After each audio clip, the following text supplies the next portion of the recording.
Mat is the new favourite. আজকাল bike হোক বা গাড়ি, ম্যাট কালারের ডিমান্ডটা অনেক বেশি হাই। কিন্তু হঠাৎ করে কি এমন হলো যে ম্যাট কালারের প্রতি সবার এত আসক্তি বেড়ে গেল? হ্যাঁ, ডেফিনেটলি ভিড়ে আর 5টা গাড়ির থেকে একদম আলাদা রকম লাগে ঠিকই, তবে এটা কি শুধুমাত্র লুকসের জন্যই, নাকি এর পেছনে আছে আরো কিছু? ম্যাট কালারের ট্রেন্ডটা ইন্ডিয়াতে শুরু হয়েছিল 2010-এ ইয়ামাহা FZ কে দিয়ে। একটা ইউনিক লুকিং বাইক তো ছিলই, সাথে এর কালারটাও ছিল ইউনিক।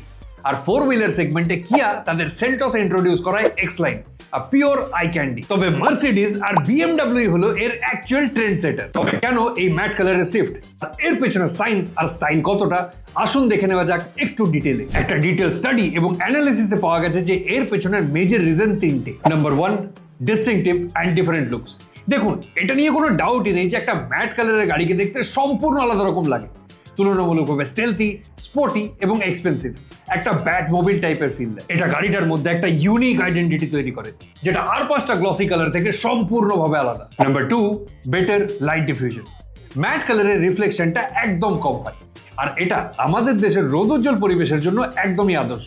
এতে রিফ্লেকশন কম হয়, তাই ডিস্ট্রাকশন কম হয়, আর ভিজিবিলিটি বেটার হয়। Number 3, manufacturers cost advantage.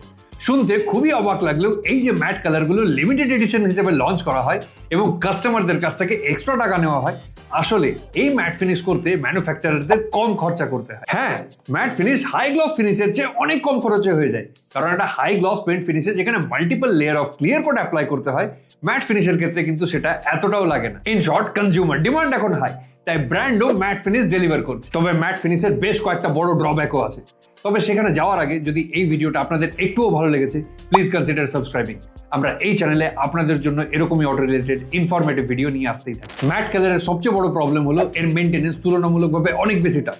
একটা গ্লস কালারের মেইনটেনেন্স তুলনামূলকভাবে যতটা ইজি, একটা ম্যাট কালারের ম্যাটনেস মেইনটেইন করা ততটাই টাফ। ম্যাট কালারের স্ক্র্যাচগুলো খুব সহজে ভিজিবল হয়ে যায়, আর এটা রেগুলার গ্লস কালারের মতো এত ইজিলি বফ করাও পসিবল হয় না। আর এই কমপ্লিকেশন আর লিমিটেশনের অ্যাভেলেবিলিটির জন্য এর রিপেয়ার কস্টও তুলনামূলকভাবে বেশি হাই। এর সবচেয়ে ভালো প্রোটেকশনের জন্য genuinely matte PPF is the best substitute, but that is also a huge additional cost. তবে একটু আলাদা দেখাতে এবং নিজের একটা ইউনিক আইডেন্টিটি তৈরি করার জন্য এই ট্রেন্ডি ম্যাট কালারের প্রতি এখন সবাই আসক্ত। আর এর ক্রেজ তো এখন এতটাই যে যেসব গাড়িতে ম্যাট কালার নেই, তাতে PPF করিয়ে বা র‍্যাপ করিয়ে তাতে ম্যাট টেক্সচার দেওয়া হচ্ছে। ওয়াগনার, সুইফট, অল্টোকেও ম্যাট ফিনিশে কনভার্ট করা হচ্ছে।